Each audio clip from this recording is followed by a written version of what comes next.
Hello, brilliant entrepreneur. It's Tash Corbin here, and welcome to another episode of the Heart Centered Business Podcast. This is episode number 207, which means all the relevant links and show notes are available for you over at tashcorbin.com/207. In today's episode, I'm going to help you answer the question, are you even ready to start your business? So if you've been thinking about it, maybe on the fence, you might have been dabbling with a few things here or there, or trying to get your ducks in a row so that you can be ready to get started, this is going to be an extra valuable lesson just for you. Let's dive on in. I'm Tash Corbin, and this is the Heart Centered Business Podcast. To be honest with you, there is a lot of information and opinion and technically a lot of misinformation out there about what you actually need in order to start a business. I've heard things such as needing specific qualifications, needing to have 6 months worth of savings in the bank, needing to build up an audience of at least a few thousand people first, needing to have a website, needing to work with a one-to-one business coach, all sorts of things that you need to do, be, or have in order to be ready to start an online business. But the truth is that there are 11 billion different paths to having a business and getting your business off the ground. A lot of those things that I just mentioned that you're supposed to have in order to start a business, I did not have myself. Yes, I had university level qualifications in business, but I didn't even know that much about Facebook. I did not have 6 months savings in the bank. I had zero audience. I didn't have a website. And whilst I did work with a one-on-one coach for a 1-day VIP intensive, at the end of that intensive, I still didn't know what to do in my business, nor did I have a step-by-step set of instructions to tell me how to go out and get clients. So I want us to take away these restrictions and rules about what you need in order to be ready to have a business, in order to be ready to get that business off the ground. And I want to dive into what it is that you do need and what that would look like in a bunch of different pathways, because we are all unique. All of our business ideas are very unique. And so therefore we have different requirements about what it's going to take to start a business. As a very basic example, it takes a lot less cash to start a service-based business than to start a product-based business in most cases, because in a product-based business, you need to have some form of stock unless you're doing drop shipping. So even when the traditional model of that business requires a bunch of money to start up, there are so many cool ways that you can overcome that cash shortage when you're first starting out. So using that as a very specific and very practical example, I've got 4 things that I think tell you that you are ready to at least get started with an online business. Sure, you might not make your first $1 million with only these 4 things, but you are certainly able to start bringing in clients and making money. So number 1, you're ready to have a business and get that business started if you've got some idea of what it is that you want to do. You don't need to be 100% clear. When I first started my business, I knew I wanted to do some form of service-based business and some form of coaching. I thought I was going to be doing career coaching for women in the corporate world. But after working with just 3 people, I realized I left the corporate world for a reason. I did not want to be doing that anymore. And I totally pivoted. So you don't have to have a concrete idea and 100% clarity about what it is that you're doing. All you need is to have some idea of what it is that you want to do, the type of business model that you might be interested in exploring, and then just get out there and get started. If I had waited until I had an audience and a website and I had a bunch of money together and all of those sorts of things before I started working with people in career coaching, by the time I started actually working with paying clients, I would have been so deeply invested into that process, it would have been much harder for me to pivot. I am so grateful that I just jumped in and got started, because as soon as I realized that this wasn't the type of work that I wanted to be doing, I wasn't knee deep in things that I'd already created for it. It was so easy for me to create that pivot and to start working in a different space. So you don't need to have everything mapped out. You don't need to have absolute clarity on exactly what you're going to be selling and how you're going to be selling it. and exactly what your niching is and all of those sorts of things. You just need to have some kind of idea. So that's all you need, number one. Number two, you need to be willing to make mistakes. So again, a lot of people think that in order to be ready to start a business, you need to know exactly what you need to do. You need to have the perfect marketing plan. You need to have the best of the best business coaches. But honestly, even with all of those things, you're still going to make mistakes. And I know a lot of people who've had all of their ducks in a row. They've had the best marketing training. They've had the best strategy ideas.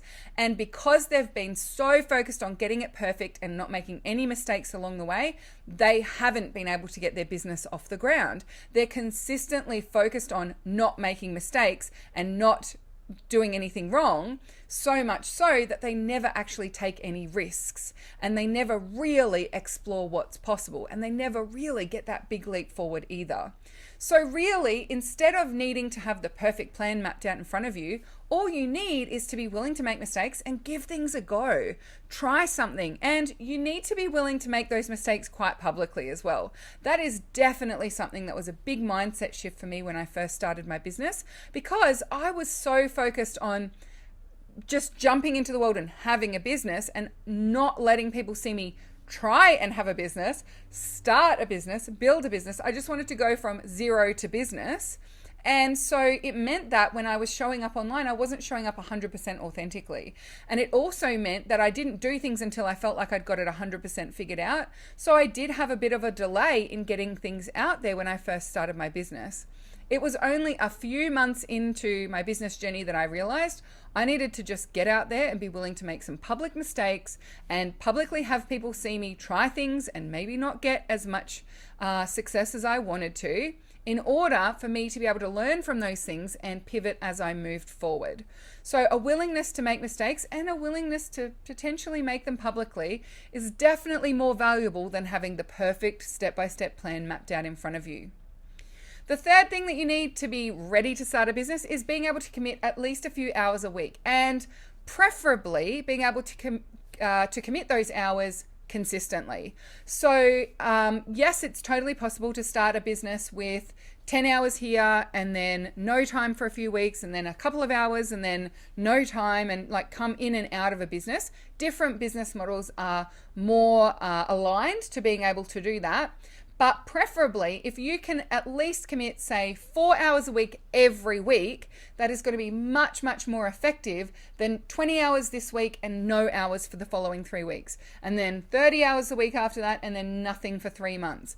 So where you can, look at what can you commit as a minimum, but consistently, and make a commitment to allocating that time to growing your business. So I jumped straight into my business and started full-time from day one. I was very, very fortunate and lucky to be able to do that. But I know most people, when they're starting their business, especially for online businesses, they do it on the side of a day job, or they do it when they're looking after their kids at home, or they have other commitments. But I do think that it is totally possible for most people to commit a solid 5 hours a week or 4 hours a week every week for the next 3 months. And if you protect those hours and you really nurture and put boundaries around those hours so that you can make sure that you're showing up consistently in that time, you're going to be far, far more successful than trying to convince yourself, no, I can definitely do 10 hours a week or 20 hours a week, even though I'm working 40 hours a week. I can do 5 hours every night after dinner, 7 days a week. Trying to convince yourself of that and then not being able to actually follow through with it, I think, is actually the opposite of what works. So rather than trying to convince yourself that you can definitely work till 2 a.m. every night for the next 3 months, instead, just commit a small amount of hours, but be very consistent with those hours and protect those fiercely. So that's number 3, committing a few hours a week. Number 4, you have a plan on where to next, even if it's just short term. So if you feel like you need to know, okay, well, this is what I'm going to do for the first 3 months, and then I'm going to do this for the next 6 months, and then a year later I'm going to launch this course, and then I'm going to go do all of these sorts of things, then honestly, you're planning for a future that has a 1% chance of actually being your reality, because you don't know how your business journey is going to unfold. So a lot of people, when they are in startup, they'll ask me if I can help them develop like their first year's business plan. And I will say to them, let's set goals for your first year of business, but let's just do detailed planning for the first 3 months. Because honestly, what happens in those first 3 months is going to dictate where you should go for the next 3 months and then beyond. So we don't have a lot of predictability in startup. We have more predictability the longer we've been in business and the more consistently we are in business. So we can predict then what is going to be happening and what the results of that are going to be and what our budget can be for those things. But when you're first starting out, there's so much unknown.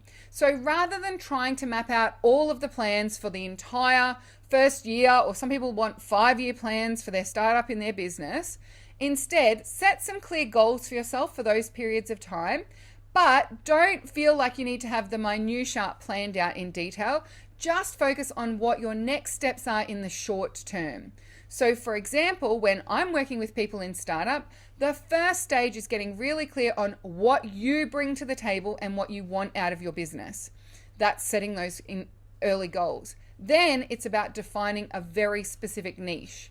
And for a lot of people, they don't think about niching or even get help with their niching until they're months and months and months down the track in their journey in their business. And so many people, when I work with them on niching, they say, I wish someone had helped me with this on day one of my business.